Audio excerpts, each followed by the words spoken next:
What is up, guys? For this video we're going to be installing the Belltech lowering brackets on the Dakota, and we're also going to be installing some polyurethane bushings in the leaf springs and removing the 3-inch lowering blocks that are currently on this thing and replacing them with some 1-inch lowering blocks. So the new bushings will stiffen everything up, the new lowering brackets will lower the truck more and get rid of the rake it currently has, and the 1-inch blocks will get the back end completely level with the front. It'll be a little bit raked, but very slightly, and I won't have to have giant blocks in it anymore, so I won't have as much axle wrap, which will give me more traction and should help with my tire spin issue significantly. And it'll also pick the whole leaf spring assembly up off the ground a little bit too, which is good. The bolts are seized into the steel collars in the bushings and the leaf springs, so I'm going to have to cut the bolts off and pull them out and then torch the bushings out of the leaf springs in order to remove them,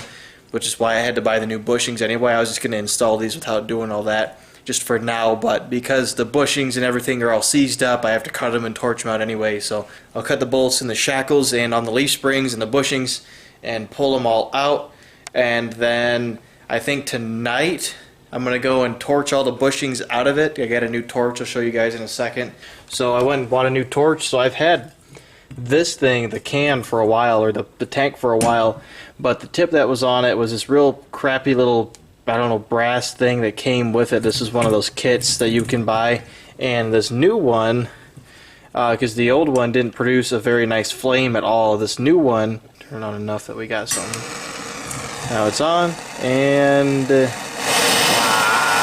so yeah, this thing is significantly more powerful than the nozzle. It's just a different nozzle. It's the exact same propane tank I've always had, but it puts out way bigger of a flame and way more heat than the old crappy one that I had on there was. It was like 20 bucks at Tractor Supply. That's a nice tip for 20 bucks. And it's got an igniter on it. Before I was having to use the old flint igniter on it. So yeah, I'm gonna get this thing jacked up, start cutting stuff out of here, and at least try to get all these bushings torched out of here before the night's over.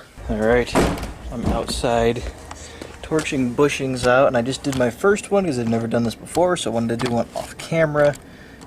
But I'll sit you guys up and I will just go ahead and torch one of these out and let you guys see how it goes. So basically, I'm gonna get this thing so hot that the bushing inside starts to ooze out of it. And once it gets to a certain point, I'll be able to take hammer and screwdriver, knock the sleeve out of it, get the sleeve out, which is just one laying right here, pop that out, and then scrape the rest of the bushing, this thing here, out of it, and it'll all be on fire and doing crazy stuff. Basically, the trick though is to get the bolt inside, if you have a bolt inside of it or collar or something, as hot as possible, because that'll really get her going. So there we go.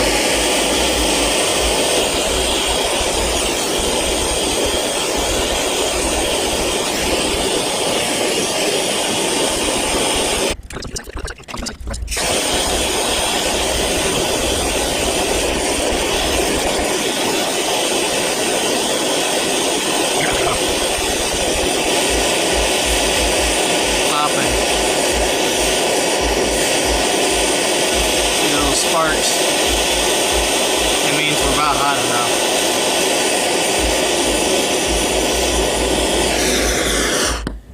Alright, let's see. This is the one, like I said, that was all messed up. So,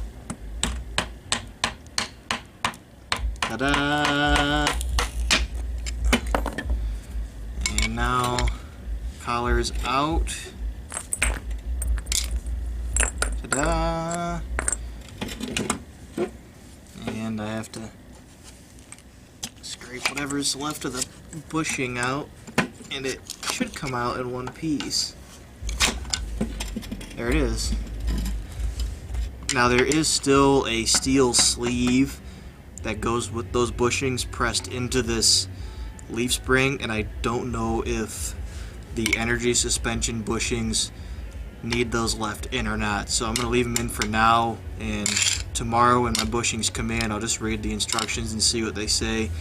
I know on a lot of aftermarket bushings you have to cut these things out You can cut a slit down them and then hammer them out. We'll just cross that bridge when we get there, but I think I'm going to go torch that last bushing out of the other end of the spring. And I might just pack it up for tonight because I've been working on other stuff all day. And tomorrow we'll get the brackets cut off the truck, torch the bushings out of the shackles because those are still on the truck. And then after that's done, so figure out what to do with these sleeves. It'll be a matter of putting stuff back together. Alright, I was just reading this and it says sleeve is not used. Oh, that's talking about the sleeve inside the bushing, but it says most spring eyes have an outer metal shell. Some shackles are this way as well. The outer shell must be removed. So that confirms we do have to figure out how to get those things out of there. I don't know how I'm going to do it. Hopefully I'm going to be able to like hammer them and pop them out. But we'll figure that out in a little bit. Alright, I have all my hardware, all my parts, everything is down here. If you guys haven't seen these lowering brackets yet, I don't think I've shown them in a while, but I got these at the junkyard. They were on another truck there, so I was able to get these things for dirt cheap. I paid like $20 for all 4 of these things.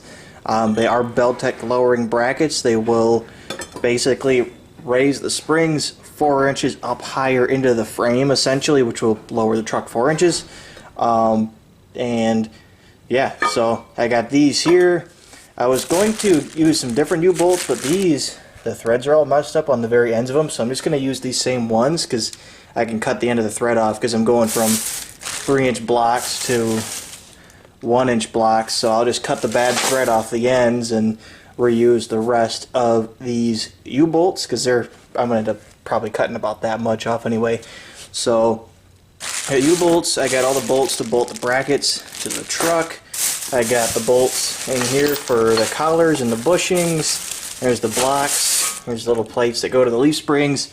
I got the little sleeves pounded out of the leaf springs. This took me like 2 hours. My hands hurt from pounding on these things, getting them out. I didn't use a Sawzall and cut them. I just wedged a screwdriver into them until it went all the way through and then folded them over and got them to come out. I have Harbor Freight Sawzall blades. I didn't think they would be able to cut through them anyway. So, got that done. That took forever. Alright, so just a little progress update here. So, look at all that rust on the floor. I got this bracket in this corner off. The other 3 are still on. So, these trucks have these big steel, I guess they're bolts, but they don't come unbolted. They're like rivets almost, but they're big ass thick steel things, and they are a pain to get out. After I ground the heads off, got the bracket pounded out, and I had to come in here, grind what was left of the bolts way down, torch the frame, and hammer those studs out. And then see, using an air hammer, you can see the little dimples all over. This part here actually folded in because this is a little bit thin from rust right there, so it actually pressed in and folded up, but the other 3 were fine. Getting those bolts out is such a pain, and if I didn't have a torch and an impact hammer, they would have never come out. I would have been here for hours drilling them out and stuff. I'm going to try a different method for this back bracket here. I'm going to grind the heads from the inside of the frame off. I didn't want to do that before because I didn't want to accidentally, nick the frame with the grinder, but I ended up having to grind against the frame anyway to get the other side of the bolts off. So I'm going to grind it from the back side, whale the thing off of there. Probably have to use a torch on the frame a little bit to get those studs to pop out and see how that goes. And if that does work, if it is a lot easier, I will let you guys know so that if any of you go and do this, you don't have to go through the same struggles as I did getting this thing out. Alright, I am finally done tearing everything apart. I'm definitely tired of tearing stuff apart too because everything on this truck was seized up. This whole bracket removal process was so much harder than it needed to be, but they made the job very difficult from the factory because Chrysler used these. So this is like a big steel rivet, I guess, like a bolt rivet hybrid. It's as thick and solid as a bolt, but it's essentially a rivet. And there would be another side to this. This has been cut in half, and this is what they use to press in the brackets on these trucks. So you would have, let's just use one of these.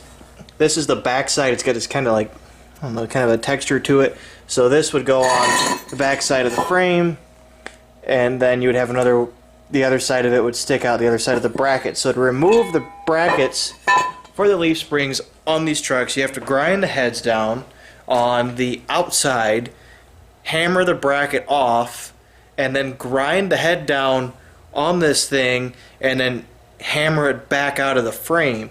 And you have to grind so after you knock the brackets off, you'll have, you know, a few mils of this thing sticking out of the frame. You have to grind it all the way down so it's flush with the frame.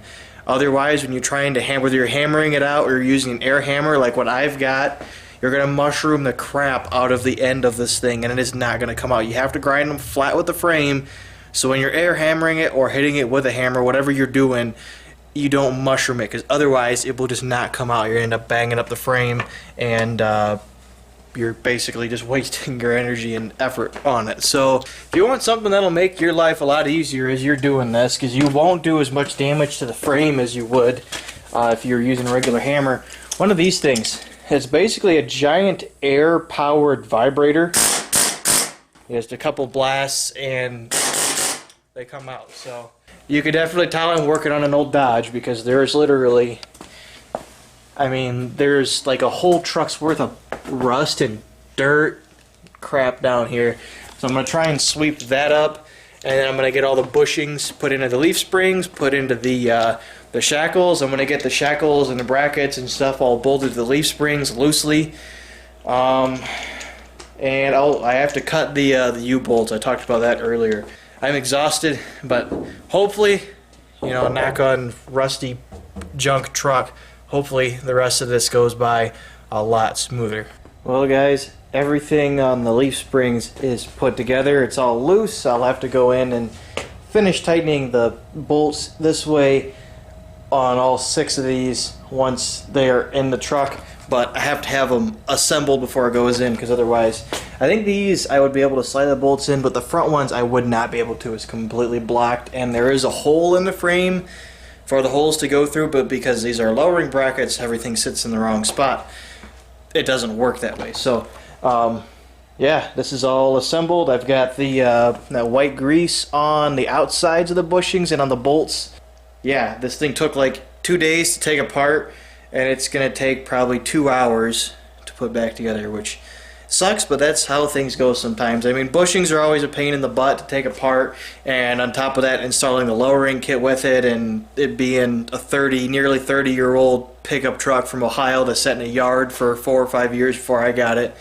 It's bound to be an adventure, to say the least. So I'm gonna go get these in, and then we will get the truck back on the ground and see what it looks like. Well guys, everything is bolted back together. Got all the brackets tight, I got all the U-bolts tight, I got the lowering blocks in, and I loaded the suspension and got all the bushings tight. I'll walk around and show you guys what everything looks like assembled.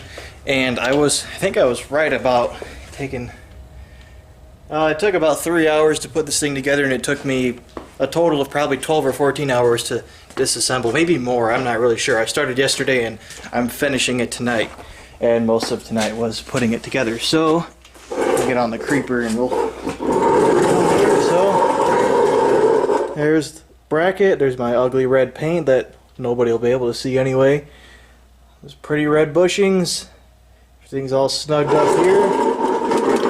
Lowering blocks, the U-bolts that I cut, they're pretty much the perfect length. I could cut them down more, but I'm just going to leave them. They'll be alright. And there's the front bracket, all done. Everything went together smoothly.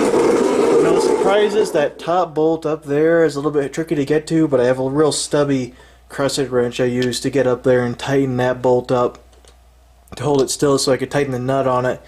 And the other side, same deal. So I've got it loaded up, but I don't have the wheels on it, so it'll still be a surprise for you guys when I get back with you in a second with the wheels on.